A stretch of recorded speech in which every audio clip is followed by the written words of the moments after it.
5 minutes. Also, please keep it to the state strategic plan. No other plans or initiatives or any other issue in the state would be, would be acceptable. So we really want to hear your thoughts on the plan. When somebody else is speaking, also, even if you completely disagree with that person, do not yell out or make comments. If somebody got up there and said, "I love the Boston Red Sox," I would sit and go like this, but I wouldn't say anything. So please do the same. We've had some problems in the last few meetings with people kind of duking it out in the audience here, so we don't want to go down that road. And what Dan's going to do is he's going to call 2 names. So the person who's going to speak and then the person who will be immediately following. So you have a little time to get yourself ready, okay? And with that, Raheem Obama. Who? Raheem Obama. We'll put that aside. Max Azzarello.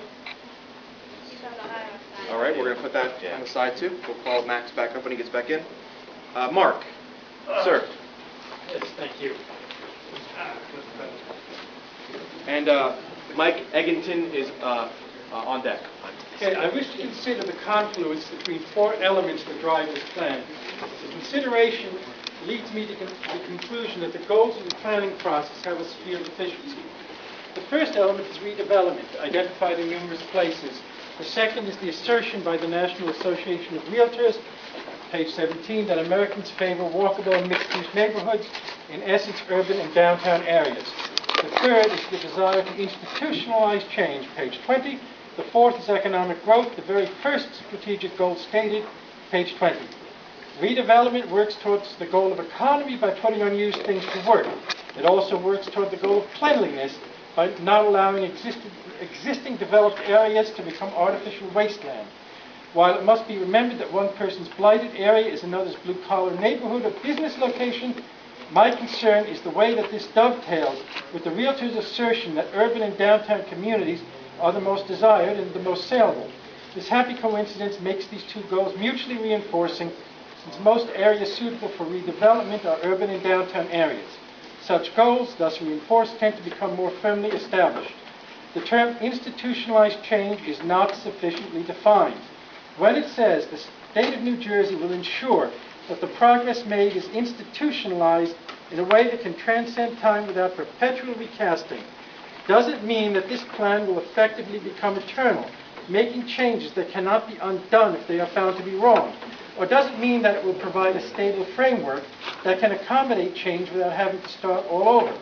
What happens when one generation's progress becomes the next generation's disastrous mistake? Or when the progress is revealed to be an expression of a fad?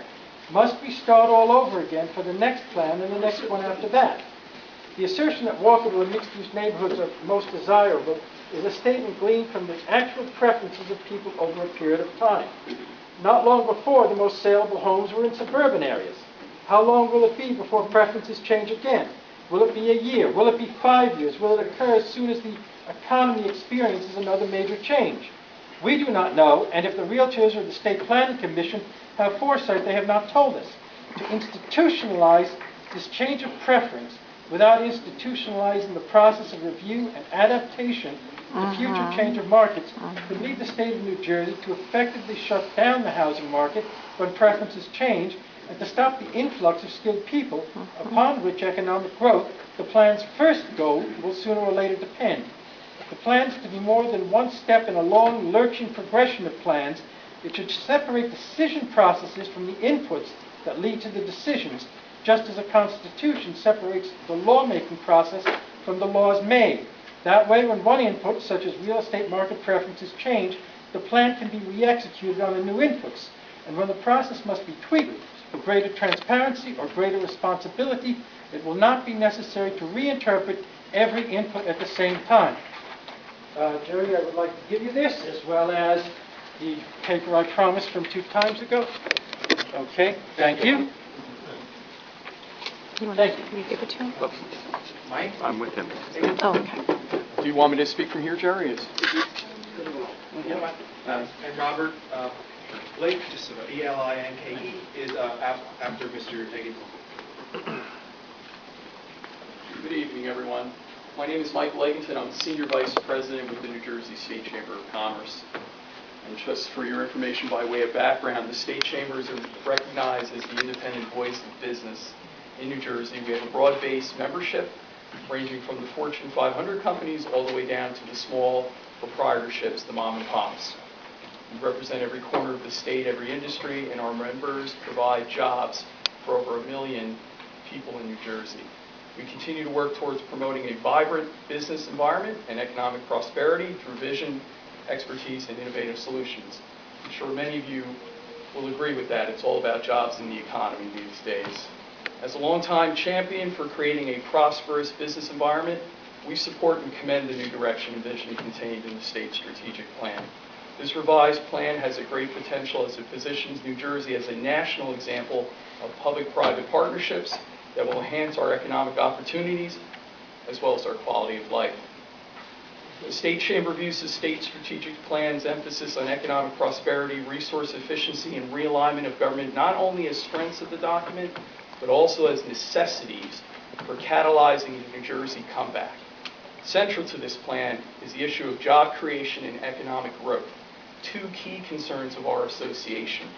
Unlike previous state planning processes, this plan seeks to expand New Jersey's business community by using incentives to attract and retain industries that will employ the state's present and ever-growing talented workforce. We support the plan's goal of making New Jersey a state where business desire to locate through improving physical infrastructure to transport goods and services and creating healthy communities to house our employees. We believe that investing in infrastructure and housing not only makes our state more attractive to employers, but also creates needed jobs in the short term.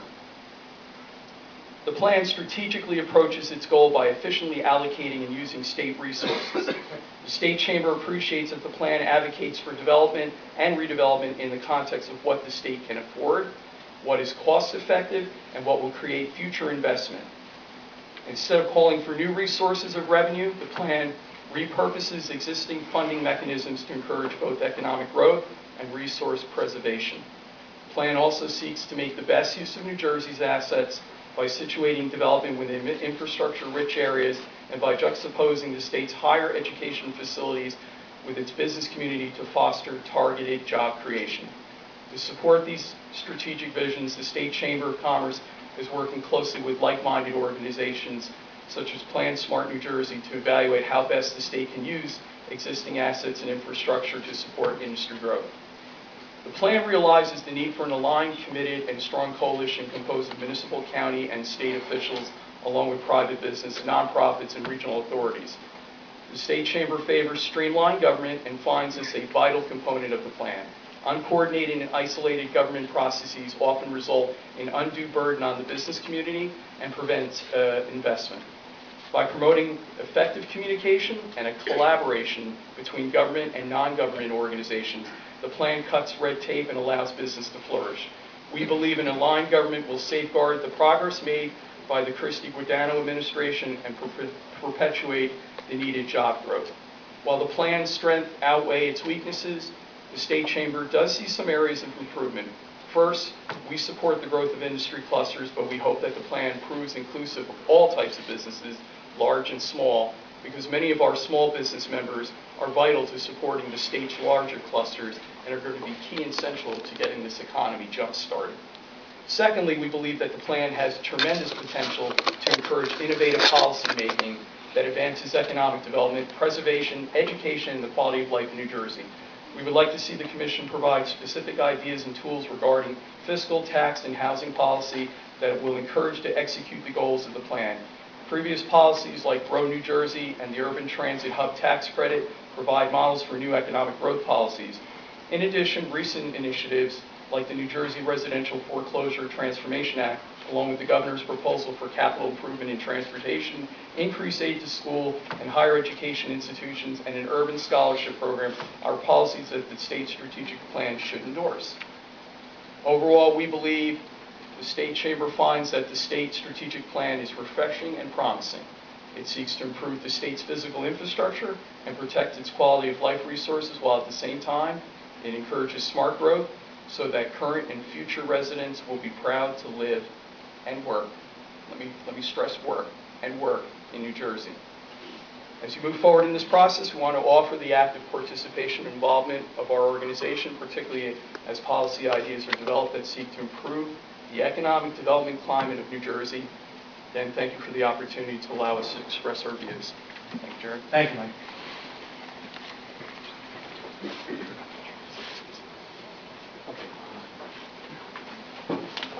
Dan reminded me that I forgot to introduce the SPC members who are here.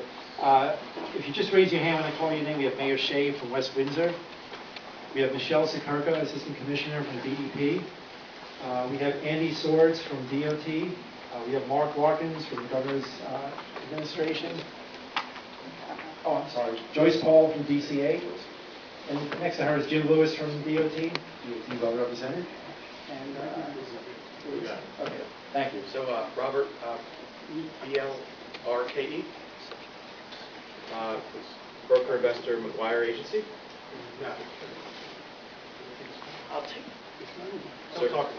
I'm Abraham Penzo. Okay. I have right under there as well. All right. I am so delighted. I feel like I'm getting a breath of fresh air of having to listen to the 208 plans and plan endorsement and things that have been going on for years. We were living in the middle of a smog where nothing was going on. We own a piece of property located on 206 in Mansfield Township, which has road frontage on two sides. It's 30 acres. It's zoned PA3. If any piece of property is not significant for farmland, that's what it is. It's erasable. The town is dying it to be erasable. We want it to be erasable. So let me just interrupt you. Is this going to the state plan? Yes. Okay. And the state plan is exactly where it's going, because this is refreshing that if a town says that they want to support something, the state will listen to it. This is a wonderful part where the state, instead of dictating, is listening. And I understand there's certain areas where the towns will say, we want preservation. That's great. Now we have, what you were talking about, home rule, is working in tandem with the state. I couldn't endorse this plan more, and I couldn't be more enthusiastic. In my opinion, we are in the 23rd century. Thank you. Thank you.